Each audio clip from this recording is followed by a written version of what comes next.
This video is about using partial fractions along with the inverse trigonometric functions we've seen in the previous video to integrate more complicated functions.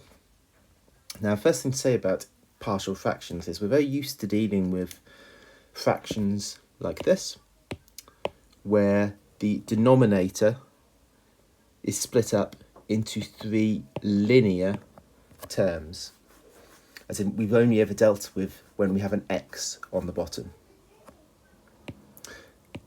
If, however, we have an x squared on the bottom of one of the terms like this, obviously we can't factorise that x squared plus 1. We can't split that up further like we could have done with the x squared minus 1. But we can still do partial fractions with this. The key thing is, if we have a squared term on the denominator, then we must have a linear numerator. So we must have a bx plus c on the numerator of a partial fraction that has a squared term on the denominator. So just to repeat, in regular maths we're very used to dealing with partial fractions where we have a linear term on the denominator, and therefore we always put a constant on the numerator. The new addition now is that if you have a squared term on the denominator, then you must have a linear bx plus c on the numerator. The rest of the partial fractions technique is absolutely fine, as usual. We'll follow the same procedures. So let's have a look at a few examples using both of these techniques. So the first example we're going to look at is this one. We're proving this standard result. This is a result that's given to you in the formula booklet, that the integral of 1 over a squared minus x squared is 1 over 2a ln a plus x over a minus x. We want to prove this. So first thing I'm going to do is split this up using partial fractions. So let's do some work with this. So first thing I'm going to factorise the denominator, because I've got the difference of two squares. So that a squared minus x squared can be split into a plus x times a minus x, which I'm now going to split up into capital A over a plus x plus capital B over a minus x. Notice both of these terms here are linear, so I can just have the constants on the top. So this is our traditional partial fractions that we're used to dealing with from A-level maths. Let's cross multiply then. So I'll have the capital A times a minus x plus capital B times a plus x. I'm going to let x equal a first of all. That's going to make this fraction here be, that bracket there be 0. And so it will simplify and get rid of that first term, which will leave me the left-hand side will just be 1. Like I say, that first bracket will just be 0. So we'll just be left with b times a plus a.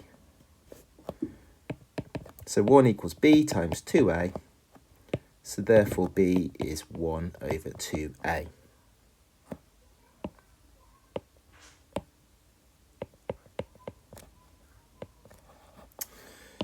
Next, we are now going to want to work out what capital A is. To do that, I'm going to let x equal minus a. That way, this bracket will now become 0.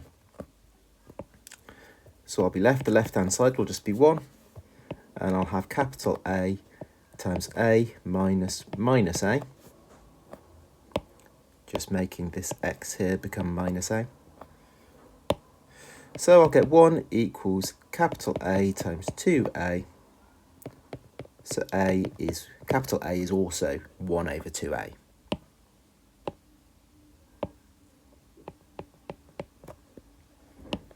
Right, so we've split this up into partial fractions. Now let's do some integrating. Let's give myself some room. Okay, so instead of doing this integral, we are going to integrate this. because we've just seen their equivalent. So I could write the integral of 1 over 2a over a plus a plus the integral of 1 over 2a minus x. I could write that, or I could just factorise out that 1 over 2a and have it in front of the integral, because it is just a constant. Right, let's do some integrating then.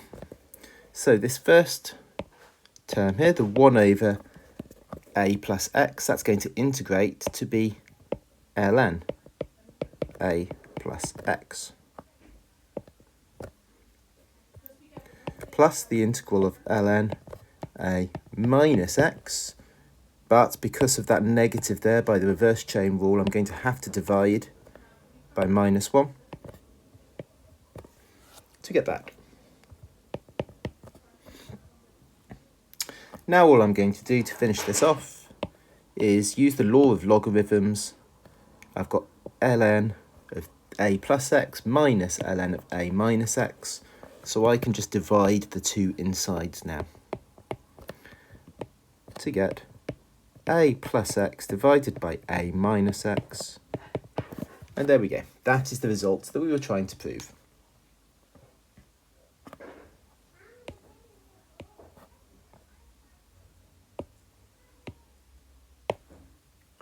Okay, next example. So, we want to show that the integral of 1 plus x over x cubed plus 9x is a ln x squared over x squared plus 9 plus b arctan x over 3 plus c. You see in the bottom right hand corner down here, I've just written the standard result from the formula booklet because we're going to be using that in this example. Okay, so first thing, let's split this fraction up here with partial fractions. So I'm going to write 1 plus x over x cubed plus 9x. Let's do some factorising on the denominator. And we get that. Now, when I try to use partial fractions on this, I've got the a over x like I usually have. But notice the new thing here is I've got this quadratic, this x squared term on the denominator of my second fraction. So the new thing here is that I will have to have a linear bx plus c on my numerator there. Remember what I said at the start of the video? If you have a quadratic denominator, your numerator must be linear. But the rest of the technique, we're going to carry on doing our partial fractions as usual. So I will have my 1 plus x is equal to a times x squared plus 9 plus x times the bx plus c. So that's my cross multiplying as usual. What I'm going to do here next is I'm going to compare coefficients. So the reason I'm going to compare coefficients is I can't see an easy value of x to substitute in here that's going to get rid of, that's going to eliminate the variables. I can't just say let x equals 2 and the brackets disappear like I did in the previous example. So instead, I'm going to compare coefficients. So first of all, let's compare x squared terms. So on the left-hand side here, I've got 1 plus x. So there is no x squared term there at all. On the right-hand side, if I were to expand this out, I would have a times x squared. So that's an a x squared term. And then over in the second bracket, I've got the x times bx, which would give me a bx squared. So I've also got a bx squared term. So basically I'm saying here that the ax squared and the bx squared would have to cancel out because there's no x squared terms on the left-hand side. So therefore I can say that A would equal minus B. Right, next let's compare x terms. So on the left-hand side I've just got 1x. Oops. On the right-hand side there's no x term there at all. And over on the second bracket there, if I were to expand that out, I would have a cx.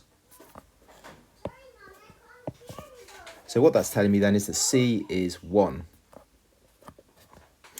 And finally, let's compare the constant terms.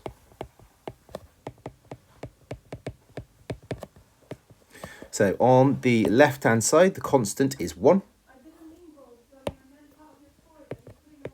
And on the right-hand side, I've got an a times 9. So that's 9a. And the second bracket, well, there's no constants there because that's an x squared term and an x term. So this is telling me then that a is going to be 1 over 9. So I know a is 1 over 9. Therefore, b is going to be minus 1 over 9. Because I knew that a was equal to minus b. And I know that c is 1. So let's put those into my partial fractions then. I know that my a is 1 over 9. The b is minus 1 over 9. And the c is 1. Right, let's try and do some integrating now. We've split it up into partial fractions. Now it's time to do some integrating. So I want to do the integral of 1 over 9 minus 1 over 9x plus the minus 1 over 9, or sorry, that shouldn't have been there.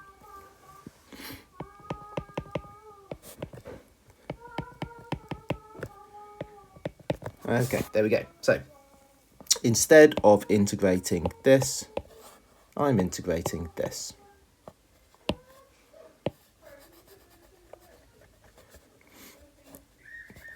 Okay, just get some more room. Right, now what I'm going to do, I don't like these 1 over 9s here, so let me factorise 1/9 outside. So that's going to be the same as the integral. If I put 1/9 at the front there, this will just be 1 over x. This is just going to be minus 1 now.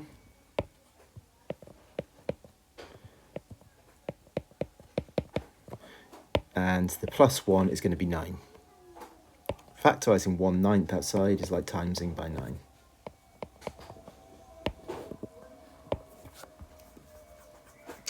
Now, this first term, the 1 over x, that's going to integrate easily to be ln. In order to integrate the second fraction here, I'm going to split that up into two fractions. I'm going to have the x over the x squared plus 9. So I'll have one fraction integrating this. And then I will have the 9 over the x squared plus 9. So I'll rewrite it, 1/9.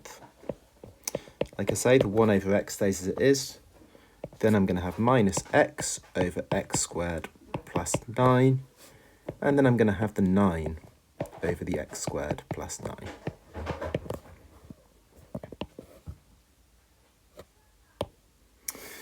Right, now, finally, we're ready to actually do some integrating. So let's go through each of these terms and integrate. So the 1 over x, that's just going to integrate to be ln x. That's nice and easy.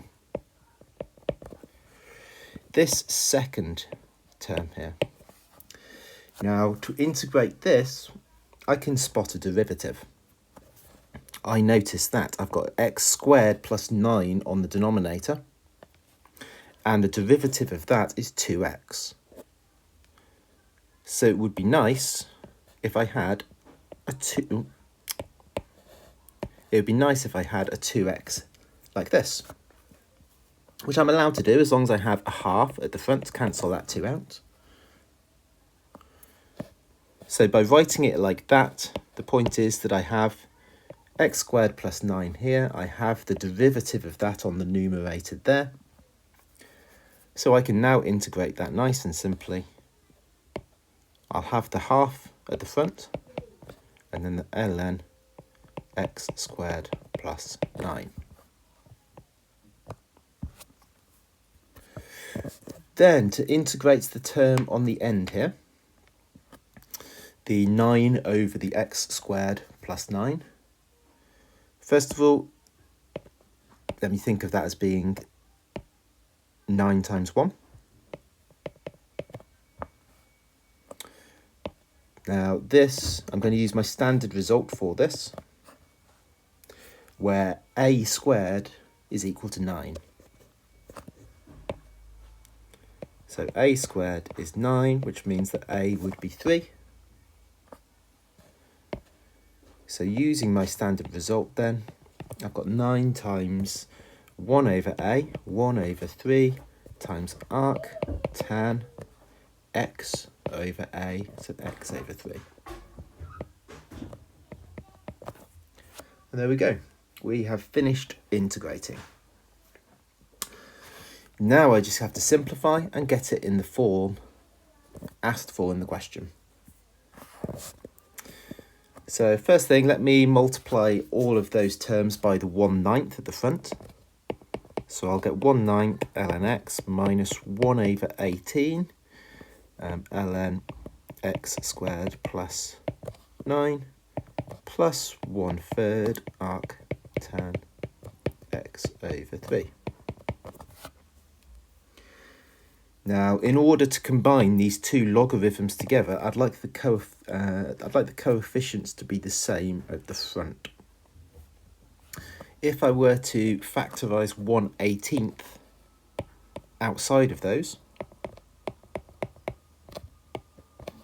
then I'd have 2 ln x minus ln x squared plus 9.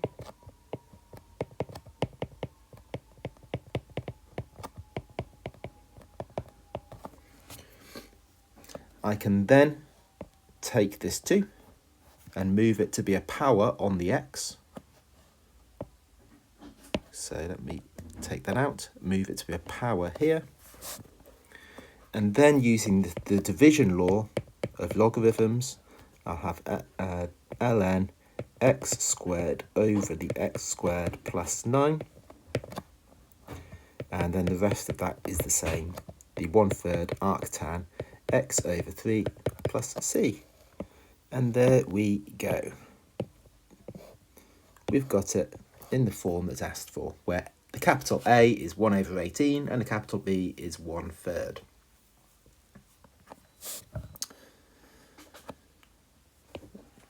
Last example now.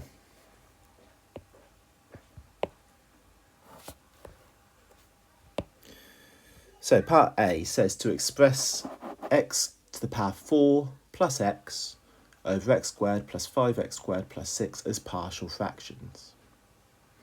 Now, first thing to note here is the fact that this is an improper fraction. The highest power on the numerator is 4. The highest power on the denominator is 4 as well. And so when we have partial fractions, when we have an improper fraction, we have to do some division first. So I'm going to do a quick bit of algebraic division here. So I'm going to divide x to the power 4 plus 5x squared plus 6 into x to the power 4 plus 0x cubed plus 0x squared plus 0x plus 1x, like that. Okay, the x to the power 4 into the x to the power 4 goes once. I'll then have 1 times x to the power 4 is x to the power 4. I'll have 1 times a 0 x cubed, so I'll still have a 0 x cubed. I'll have the 1 times the 5x squared is 5x squared. 1 times a 0x is a 0x, and a 1 times a 6 is 6. Taking all of those away, I'll have a minus 5x squared plus x and a minus 6. So this is the whole part, that's the quotient, and this is the remainder. So that will allow me to rewrite the x to the power 4 plus x over x to the power 4 plus 5x squared plus 6 as 1 plus the remainder, all divided by the divisor. So there we go. I have turned my improper fraction into a whole part and a fraction. Oops.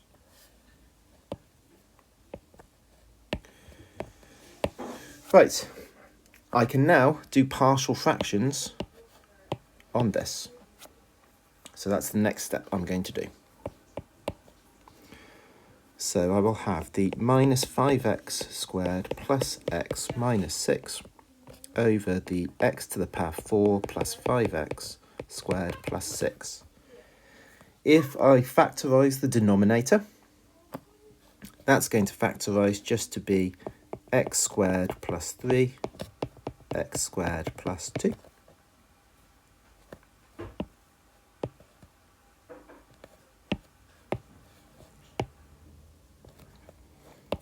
So I can now split this into my two fractions, x squared plus 3 plus x squared plus 2.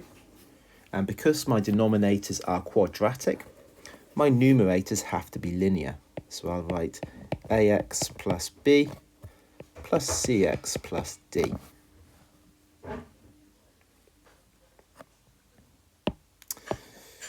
Right, now let's do our usual partial fractions technique of doing some cross multiplying. So I'll have my minus 5x squared plus x minus 6 is going to be equal to ax plus b multiplied by x squared plus 2 plus my cx plus d times by my x squared plus 3. Next, let's compare terms. So, compare. We'll start with the x cubed terms. There's 0x cubed on the left-hand side. On the right-hand side, let's look at these. I would have an ax times x squared. So that's going to give me ax cubed. So I'll have an ax cubed there. There's no other x cubed terms in that bracket. And then over in the second bracket, I've got the cx times x squared, which would give me a cx cubed. So I know that when I combine those two terms together, they will have to cancel out. So I know that a is going to equal minus c. Next, let's compare x squared terms. So on the left-hand side, I've got minus 5x squared.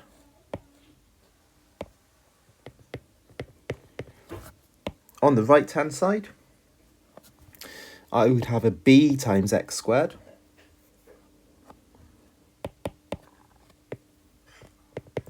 And I would also have a d times x squared.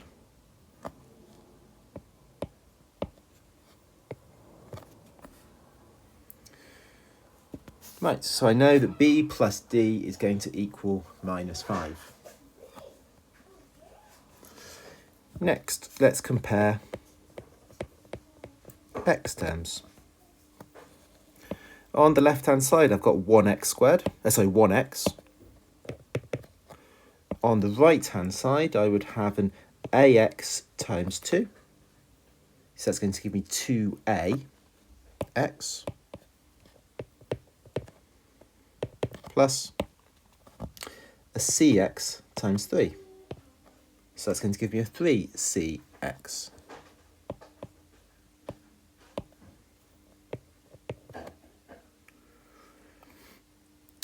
So I know that 1 is equal to 2a plus 3c.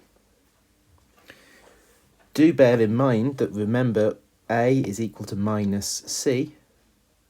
So if I replaced this 2a here with minus 2c,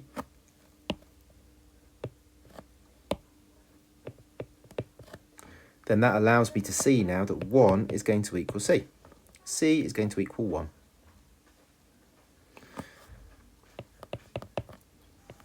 Which means then that a is going to equal minus 1. Because remember that a equals minus c. So we are now we've now worked out our a and c. We still want to work out the b and the d though. So we are now going to compare the constant terms.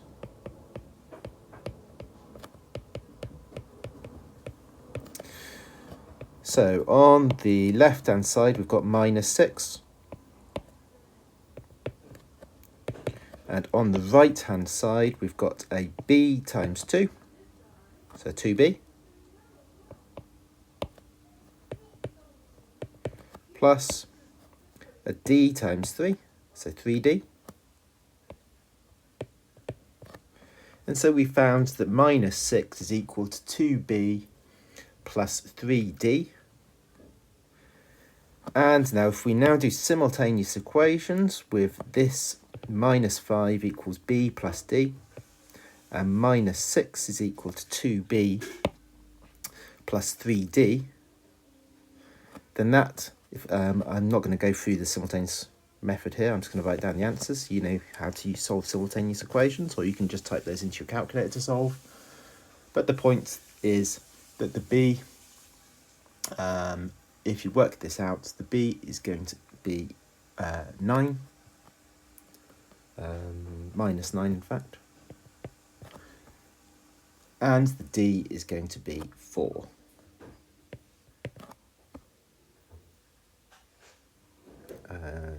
Yes, that works. So after all of that, we have split this up into partial fractions. We've worked out what a and b and c and d are. So let me fill those values in. The a was minus 1, the b was minus 9, the c was 1, and the d is 4.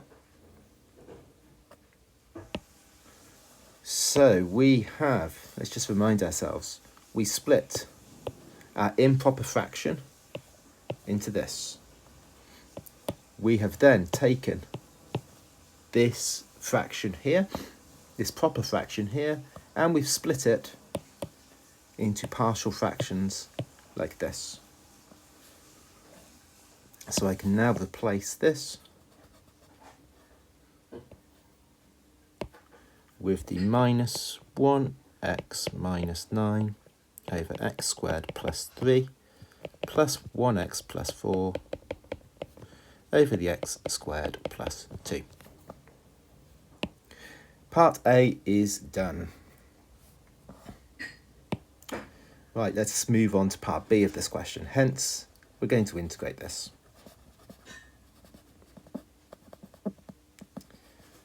So just give me a moment.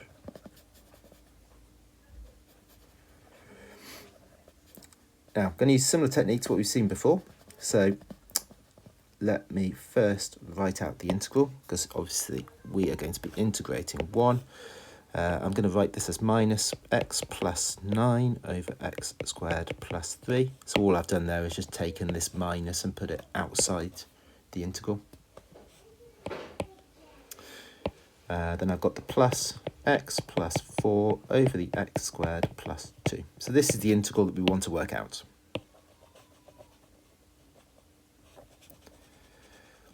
Each of these fractions we're going to split up into two separate fractions. So the 1 can stay where it is. I'm going to split the x over the x squared plus 3, and then I'll have the 9 over the x squared plus 3. So splitting the x, that's that fraction there, and then the 9, that's that fraction there. Doing a similar thing with the second, we will have x over x squared plus 2 plus 4 over x squared plus 2.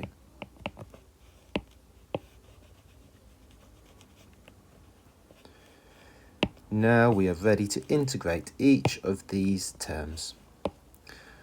The 1 is going to integrate nicely, just to be x. The second term here, I'm going to spot a derivative to integrate this. I notice the derivative of my denominator is 2x. So I would like to have a 2x on my numerator. I would like that to be a 2 there, which I can do as long as I have a half at the front. So that's going to integrate to be the half at the front, ln x squared plus 3. The next term, the 9 over x squared plus 3, I'm going to think of that as being 9 times 1. So I will have a 9 at the front, and then integrating the 1 over x squared plus 3, I can use my standard result for this, where a squared is equal to 3. If a squared equals 3, then a is going to equal root 3. So this is going to integrate to be 1 over root 3 arctan x over root 3. The next term, integrating the x over x squared plus 2. Again, I can spot a derivative here. The denominator is x squared plus 2. So when I differentiate that, I'd get a 2x. So I would like there to be a 2x on the top there, which I'm allowed as long as I put a half at the front. So that's going to integrate to be a half. Get the plus. So plus 1/2. Then I'll have the ln x squared plus 2. And then finally, the 4. I can think of that as being a 4 times 1. And then I can use the standard result for the 1 over x squared plus 2, where a squared is equal to 2. So therefore a is root 2. And so I will have the 4 at the front, then I've got the 1 over root 2 arctan. Let me get some more room here.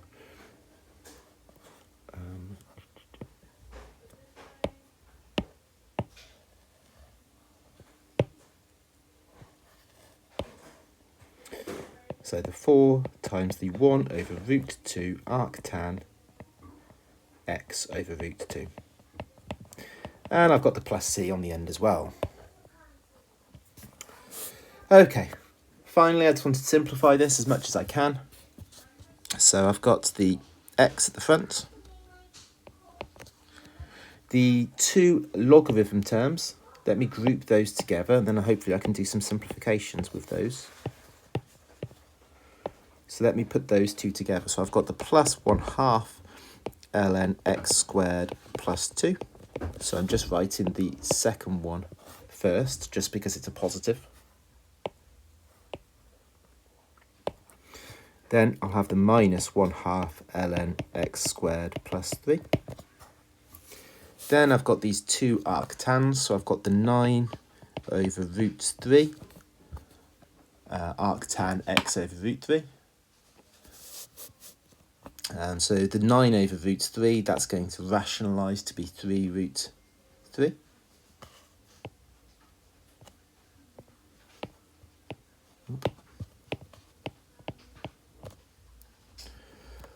Plus, the 9 root 3, so 3 root 3 arctan x over root 3. Similarly, I've got the 4 over root 2, which is going to rationalise to be 2 root 2 arctan x over root 2 plus c. Now I can bring these two logarithms together. I've got a half. If I factorise that half outside, and then I can also use the subtraction, so the division law, to write it as ln x squared plus 2 over x squared plus 3 plus the 3 root 3 arctan x over root 3 plus 2 root 2 arctan x over root 2 plus c. And I think that is as simple as I can possibly write it. I've just noticed I've made a little mistake. This was a -9 there at the beginning. So each of these terms should have had a minus in front. So let me just correct that. So that should be a minus there, that should be a minus there, that should have been a minus, and that should be a minus at the end. Not too bad, just one tiny little mistake with all of that long working out. Anyway, there we go. So key things from this video, and I know it's a long one, is remembering that if we have a quadratic term on the denominator there, then you have, if that's quadratic, then that has to be linear. And then the idea of comparing coefficients to work out the ABCs, the constant terms, and then just remember the to be on the lookout for improper fractions like we had in this case here, and using algebraic division to simplify in those cases first.